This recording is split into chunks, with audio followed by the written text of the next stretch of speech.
How do we keep the planet moving towards a greener future? It doesn't happen without driven entrepreneurs and inspired social impact leaders like you. This podcast will give the tools and insight you need to join the sustainability movement and save the world. This is Thinking Green with Mohammed Abdalla.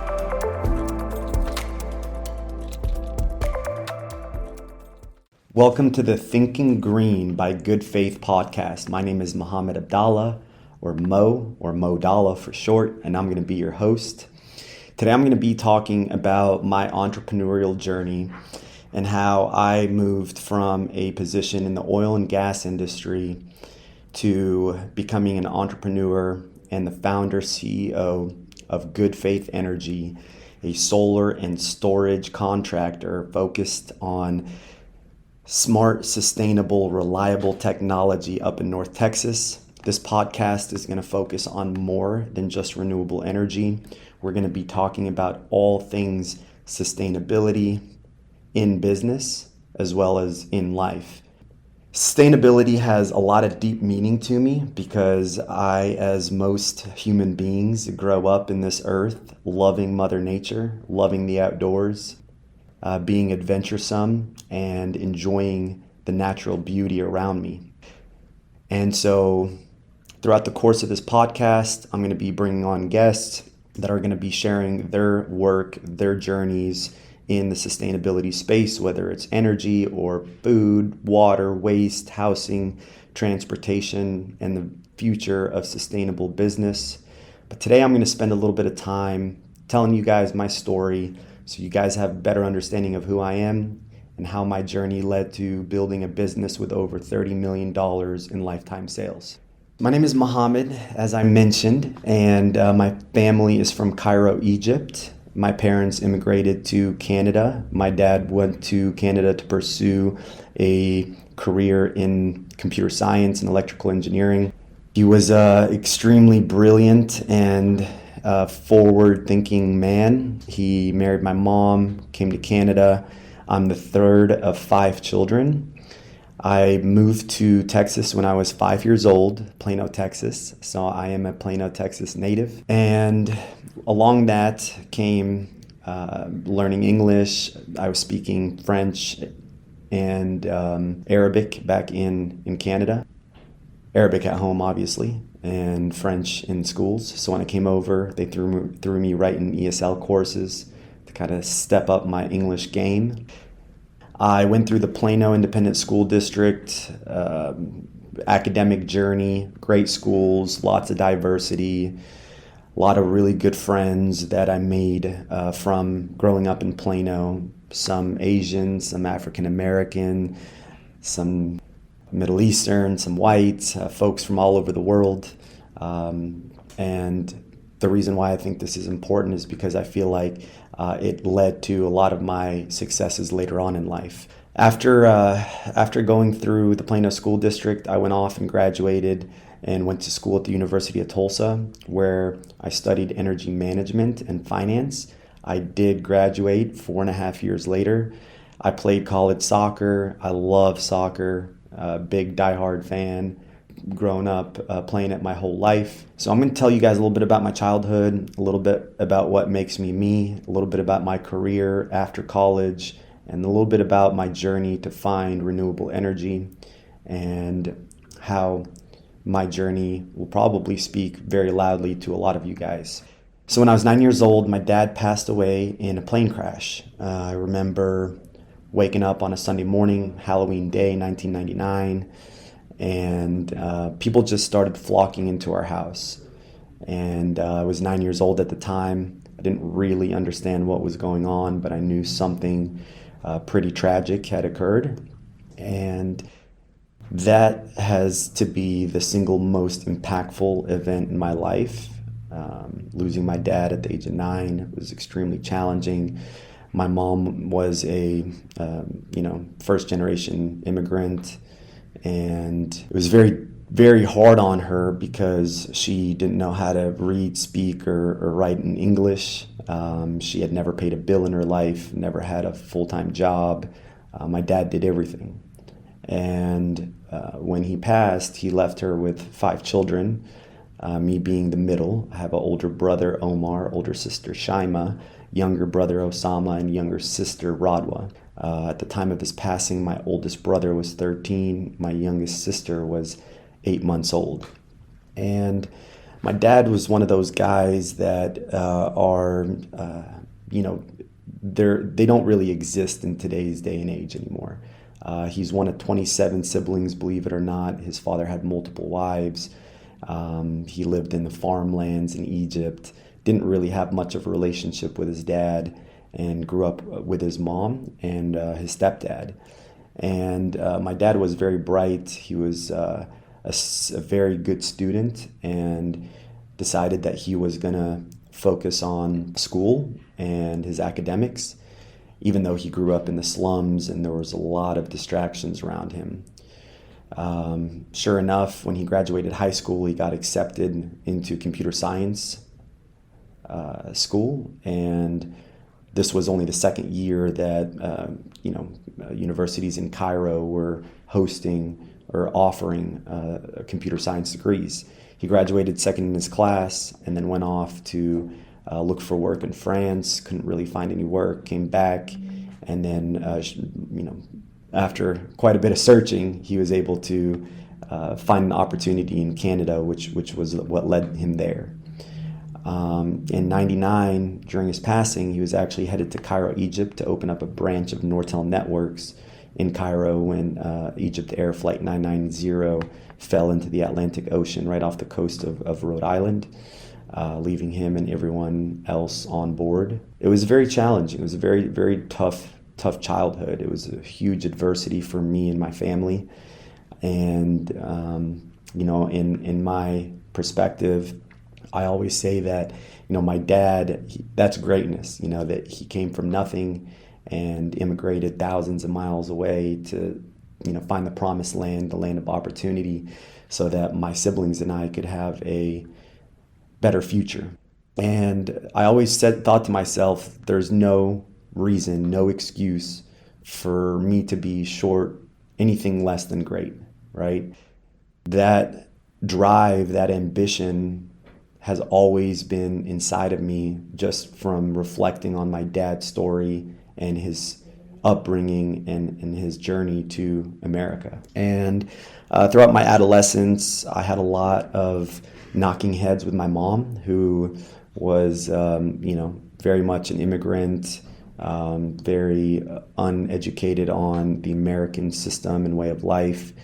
And looking back at it, she was just trying to protect us. She was just trying to do everything she can to raise us and make sure that we went through school and got degrees and got settled, got married, had kids, so on and so forth. My mom is an incredible person. She's a saint. I asked my mom 20 years after my dad's passing, how did you do it? How did you go to sleep at night? And her response to me was, I didn't go to sleep. And I asked her, what did you do? She said, I prayed. I just prayed all night. And I prayed that you guys would grow up healthy and safe and grow up and settle down, and my message on this earth would be complete if you guys were able to settle in and start families of your own. And she's definitely my number one supporter. We'll get into that a little bit later on. And love her to death. Love you, Mom. Hope you're listening. After high school, I went off to the University of Tulsa, where, as I mentioned, I studied energy management and finance. College was by far a social experiment. I learned a lot more about life and relationships and culture than I did the previous 18 years before that. College was an amazing time, lots of great friends. My passion for soccer was reignited in college. I walked on to a D1 school and played 2 seasons, which was pretty incredible. And after college, I had a job with ConocoPhillips lined up. So ConocoPhillips, for those who don't know, is a huge oil and gas company that focuses on upstream as well as downstream in other business units. And my job was a landman. So I was responsible for going out and acquiring land and minerals for the company to form, units and form acreage plots to which they could go out and drill for oil and gas. And I remember being in college, my roommate walked in one day and was like, "Hey, I changed my major." And I was like, "What did you change it to, Ashley?" And he was like, "I changed it to energy management." And I was like, "Man, that sounds really interesting. I've always been interested in energy. What are people getting paid?" And he was like, "Oh man, they're coming out of college making 80, 90 grand a year." And that pretty much sold me. I was very much a coin-operated, money-driven kid. I was always entrepreneurial, so as soon as I heard the kind of bucks that kids were making coming out of college, it was a no-brainer, and I walked in, I think within a couple days, and switched my major as well. And the major, energy management, is really a fancy way for saying oil and gas law. All of the students graduating from this degree were going off to work at oil and gas companies and working as landmen. That's what they're called, landmen. We go around, we acquire land, and we acquire minerals in order for oil and gas companies to drill on, since a lot of those rights are privatized in America. And I started the career right in the middle of the fracking boom. So I was responsible for getting all this acreage title ready and whatnot. And after about a year of getting some of that work under my belt, I finally started to see some of the fruits of my labor. And I saw these oil wells starting to get drilled. And then when I went and actually visited the job sites, I was not as excited as I thought I would be. There were flares that flared natural gas off the job site 24 hours a day, 7 days a week.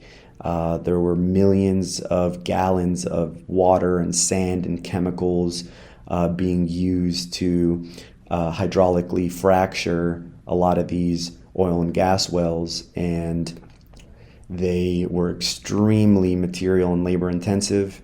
And as a result, after the fracking was completed, a lot of times we were dumping that wastewater into wastewater wells and injecting them either in an open air pit or back into the earth, which who really knows the aftermath and the effects of that. But there are a bunch of studies linking some of those injection wells to mini earthquakes. And I remember coming back after seeing those oil and gas wells get drilled and asking my superiors, "Hey, like, is this safe? Is this okay for the earth?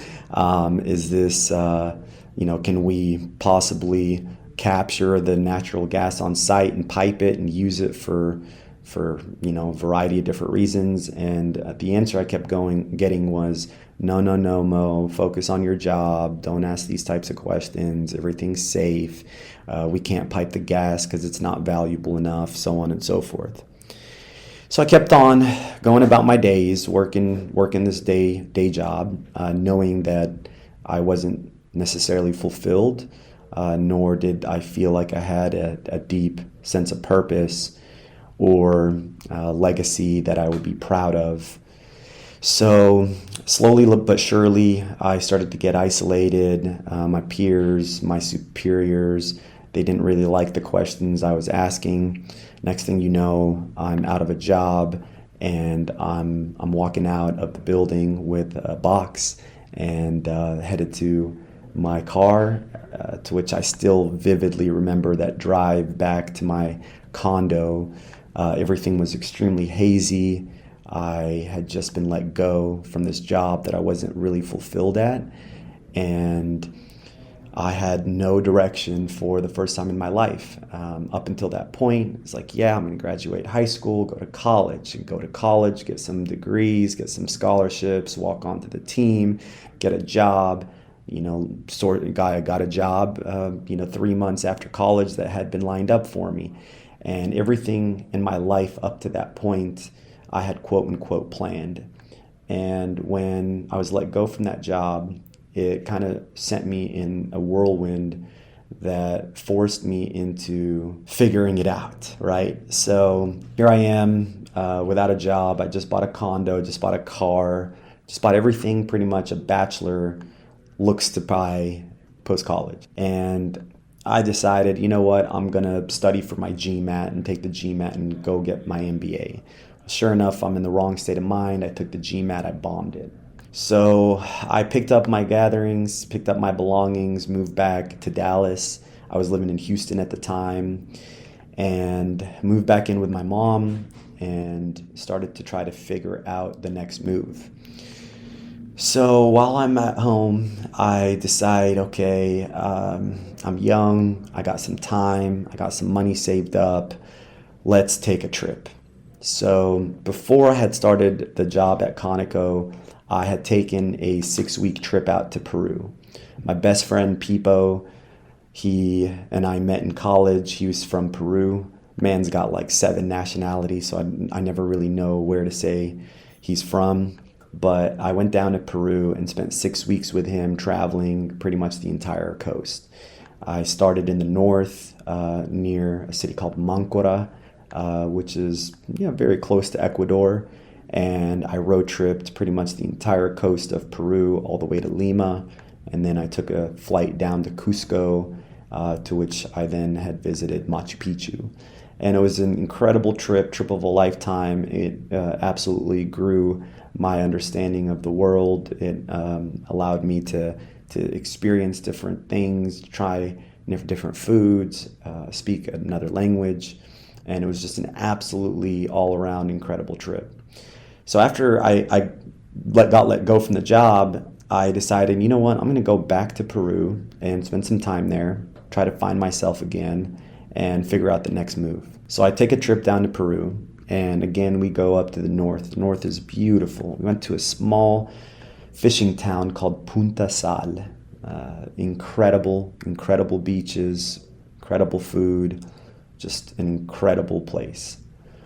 And I'm sitting there with my buddy, Pipo, and every day we're doing our daily, wake up, eat some greens, have a smoothie, jump in the ocean, swim with some fishies, maybe do a little surfing, do a little canoeing, enjoy ourselves, come back, eat a ceviche lunch right on the beach. It was just absolutely magical. So here I am spending some time in the ocean, swimming with the fishies, when I have this revelation and I start saying the words good faith. And the reason why was because I'm sitting there thinking super deeply about my next move in life, and all I could remember seeing was the word good faith repeated over and over in all of my oil and gas contracts. And looking back at it, I didn't really believe that what we were doing was inherently good or faithful to society and to the planet. And it's kind of funny, a lot of people until this day will come to me and say, Mo, what is good faith, man? Like, tell me more. What's this good faith all about? Is it like a religious thing, or is it faith-based? You guys only focus on churches and synagogues and mosques, or what's the story here? And I always tell them, I go back to those days when I'm on the beach in Peru, I'm swimming in the ocean, and I start repeating these words, good faith, and thinking to myself, you know what? Renewable energy is inherently good faith. It's good for the planet, and it's faithful to society and to the future of the generations that are going to come after us. And in the beginning, I didn't really have a very clear vision. So I came back to the States and I launched an LLC and called it Good Faith Energy. I had zero idea at that time where I was going to actually go with it. And my initial poke at the bear was to just be a consultant for land and mineral owners and help them negotiate more favorable contracts with oil and gas companies. Well, that didn't last very long. I reached out to all the people I had in my system, didn't really get any traction, didn't really have a very clear vision that I could try and market to begin with. And long story short, it wasn't going anywhere and I wasn't making any money. And this was back in 2014.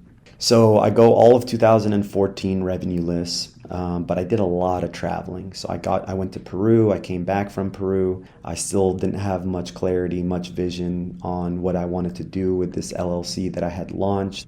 And so I went on another trip to Europe this time. I first flew into Morocco, where my sister was vacationing with her family. My younger brother and I went out there and saw her, to which after we finished the trip with her in Morocco, crossed a ferry, took a boat into Spain, and pretty much backpacked throughout the entire western continent of Europe. I did end up making it over to Hungary and Croatia, which is, by the way, just an absolutely beautiful country. But the focus during that trip was really on discovery. So here I am, I'm 24 years old, I'm running around Europe, and I find myself on trains in Germany where I see solar panels everywhere. And I'm like, solar panels? And then I look up at the sun and there's no sun. And I was like, well, what's going on here? And then I looked at a map and I found out that Germany had the same amount of irradiance or sunlight as Alaska. And I start to make these connections, and I'm going to use that word a lot because it's really an ongoing theme in the world of entrepreneurship. You create these experiences, and through those experiences you form connections, and through the connections that you form you end up being able to monetize them. So that's been an incredible value add and theme that I live my life by. So I'm getting into this rabbit hole after I see the solar panels in Germany. I'm on YouTube, I'm searching solar panels, I'm searching batteries, I'm looking into this solar electric economy. I'm listening to Elon Musk interviews, and everything he's saying is making complete sense to me, right?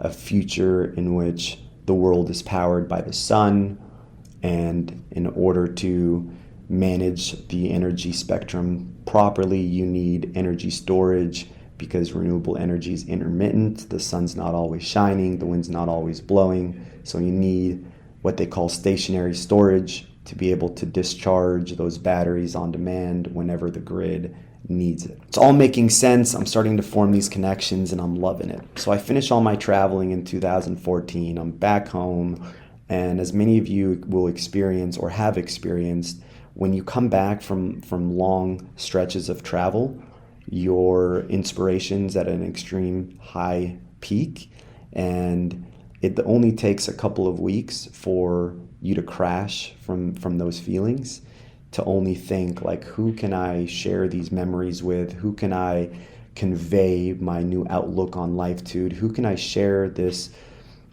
multitude of perspective that I've gained from travels with? So I'm with my mom probably in November of 2014, and I'm still lost. I don't have much direction. Sure, I'm intrigued and completely interested by the renewable energy space, but I'm really not doing anything to earn a living from it. It's just a vision at this point. Sitting there, I'm getting into a depressed state. My mom's inside doing a doctor's checkup, and I'm on the verge of a complete breakdown, literally, when I get a little ding and an email comes through. Open up my email. The email says, "Congrats, Mo. You've been selected to be part of this inaugural cohort at the University of Pennsylvania for a program called Social Impact Strategy." It was a program, ironically enough, that my buddy Pipo had sent me information on and said, "Hey Mo, I came across this program. I thought you would be a great fit and you'd find it interesting. Check it out." So I apply for it. I don't hear back for a couple months, and then right around November of 15, I get an email that says, "Congrats, you've been selected as a member of our inaugural cohort." And I just remember breaking down into tears and thinking like, man, this was the opportunity that I've been waiting for, something to expand my knowledge, my interest, expand my network and my vision. So I accept the offer, and sure enough, I enroll for an 8-month executive program at the University of Pennsylvania called Social Impact Strategy. And this is where I give a lot of the credit for how Good Faith Energy actually formed into a business. The program was incredible. It it educated me on the business model spectrum and how you can, on one end of the spectrum, be a for-profit, and then on the other side of the spectrum, be a nonprofit. And then as you move to the middle, you have a nonprofit with earned income. Then you have a hybrid organization where the for-profit donates to the foundation or to the nonprofit. And then you have a for-profit with social impact. And I start to learn about the logic model and the strategic triangle and the business canvas model and all of these great frameworks that educators use to help entrepreneurs put their ideas onto paper so that their vision can manifest itself in real life. And I'm going through this program and I'm absolutely loving it. I'm a much better student than I was during my bachelor days. And every day I'm waking up, listening to my coursework, completing my homework assignments, and looking forward to the weekly calls. Sure enough, we had 2 in-person meetings, one in March and one in August. And the one in March kind of solidified that I am in the right place. I'm in the right room, I'm with the right people, and they are advising me on all things related to entrepreneurship and social impact. And 2015, I like to call the year of discovery. It's the year where I actually started taking paper and pencil and writing, I want to develop solar and battery microgrids for underprivileged and underserved communities. I want to have a very high quality, high service, product that I can offer the current business landscape, which seems like it's desperately needing.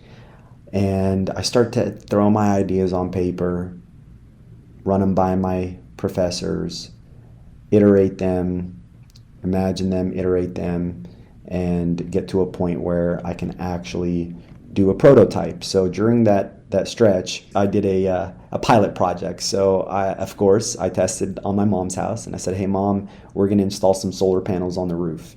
And I joke all the time. I tell people my mom was my first install because I know if I messed it up, she wouldn't sue me, but she'd kill me. So the stakes were a lot higher. So sure enough, that summer, I'm sitting around May. I'm putting together the final pieces for a pilot project, and my buddy from Peru says, "Hey Mo, there's a solar summit event out in Arizona. Let's take a trip out there. It's a conference or an expo. We'll meet some people. Hopefully it'll help you expand your network and accelerate the process of your business, of growing your business."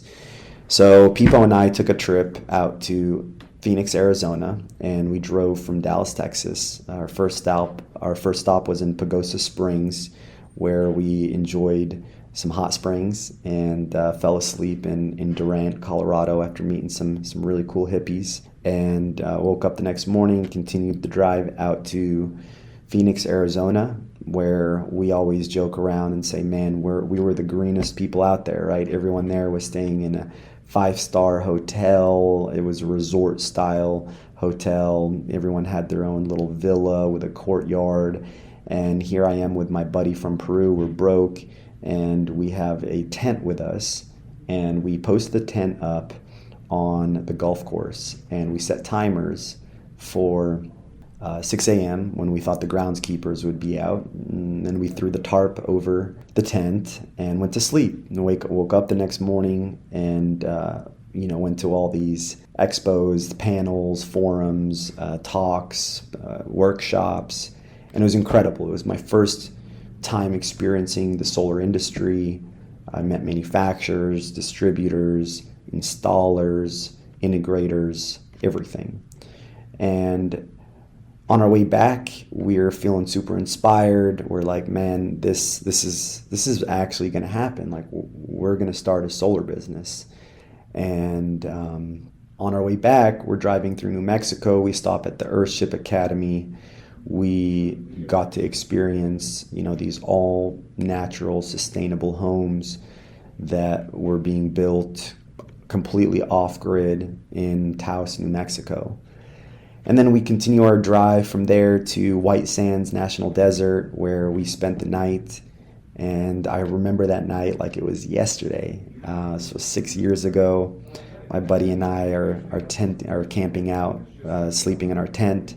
The only wildlife around us were these tiny, harmless black beetles that really, they're harmless. And on one side of the tent, there's sand dunes, and on the other side there's sand dunes. But on one side, we can oversee the city, and on the other side, it's complete nature.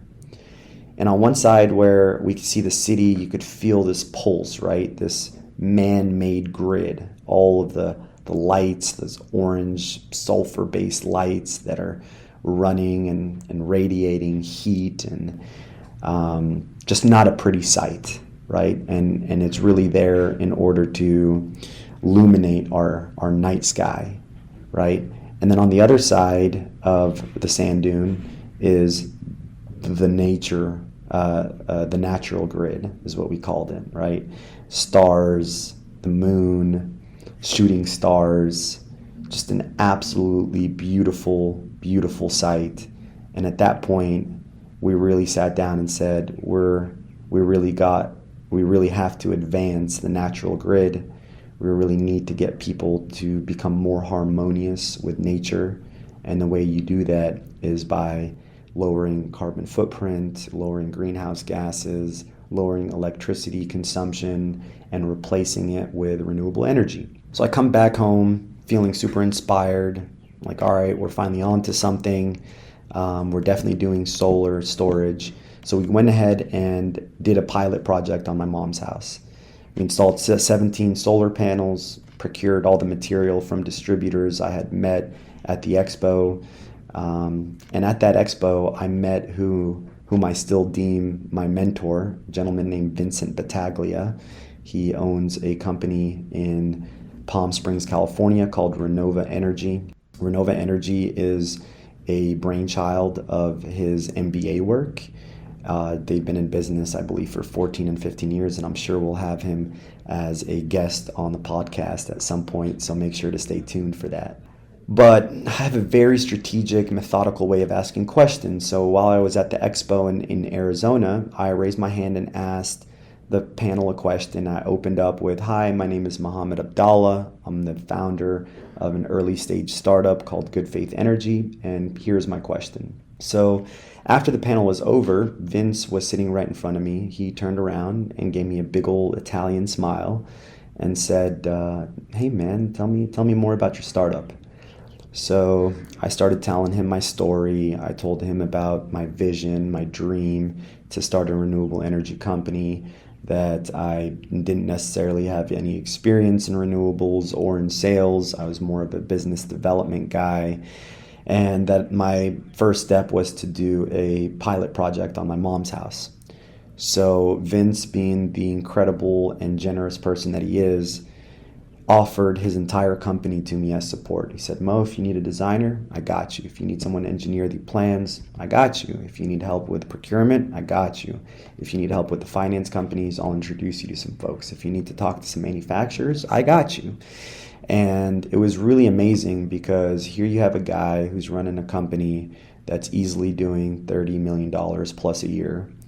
And he's talking to a aspiring entrepreneur who hasn't even generated a single dollar in revenue yet, and offering to help. And I think that's one of the most amazing things about certain connections, right? You connect with somebody right away, all right, this is someone that I know I could call if I had a flat tire. I know if I could call if I had, my house was burning down and I needed his fire extinguishers. Vince is one of those guys that has your back regardless of the situation, because he believes in what he's doing, he believes in what you're doing, and he's not going to invest in someone that he thinks is BSing or wasting your time. And that connection, well, funny enough, side story about Vince, the morning we were walking off the golf course, I had asked the question the day before. So here I am walking off the golf course, and Vince is finishing up his jog, and he sees us, packing up the tent and walking off the golf course. And he's like, "Please tell me that you didn't do what I just saw you do or what I think you just did, right? And we were like, yeah, we did. We did just do that. We did camp out on the golf course. And he thought it was hysterical. And he told us, hey guys, I'll let you post your tent in my courtyard of my villa that I'm staying at, and I'll leave the door open so in the morning you can use the men's room and do whatever you got to do. And it just goes to show you that along any entrepreneur's journey, you're going to find people that help you either directly or indirectly. And you have to be grateful for those experiences. You have to be grateful for those lessons. And you have to anticipate that they're going to happen, and it's a natural part of the journey. So I come back home, we install the system at my mom's house, and I'm like, finally, it's up, it's running, it's passed inspections. The visions become a reality, but I'm still revenueless. So I graduate my degree in August of that year, about 2 months after my pilot project was done. And I find myself, again, searching for answers. How am I going to sell this product? How am I going to market it? Who am I going to find that wants to buy from me? I'm still a lone wolf. I had an intern at the time named Omar, who's actually back here working for us. And Omar and I just sat in the sunroom at my mom's house all summer trying to come up with different creative ideas to get in front of people. And not many of them were working out. So around August, I found myself, I graduate, I come home after graduation, and I'm still on the search for how I can get involved and how I can, make some money, and get an email because I had been active at the time with every organization and nonprofit I could get my hands on that was doing some work in relation to solar or renewable energy. So I find out about this group called the North Texas Renewable Energy Group, and through them I ran into Plano Solar Advocates, started volunteering with both organizations, attending as many meetings as I can so I could become a familiar face. And I was easily, the youngest person by a long ways. Typically these were men and women that were in their late 40s and 50s and had built a successful career and now were renewable energy advocates and volunteers. So I'm sitting around on a early September morning, and I get an email from the North Texas Renewable Energy Group saying, hey, today at 10 a.m., don't forget, there's a panel in South Dallas, Martin Luther King Jr. Boulevard, and we're going to have these 3 speakers talking about green energy in the city of Dallas.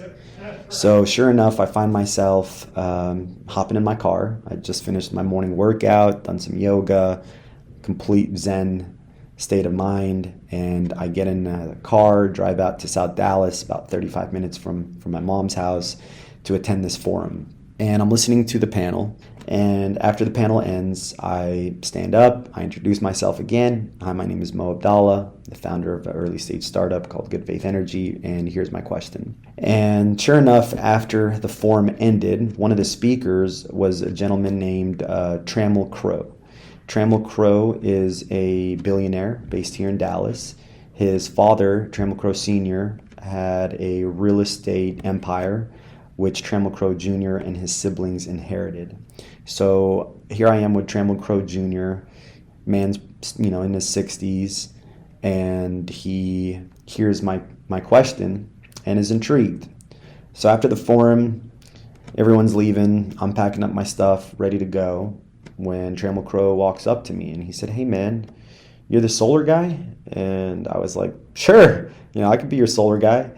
And he started asking me questions about where I went to school and what my experience is in and so on and so forth. So I ended up telling him a lot about myself, and he abruptly interrupts me and says, you know what are you doing right now? And I was like, I could clear up my schedule for you if you'd like. And he said, why don't you come over to my house?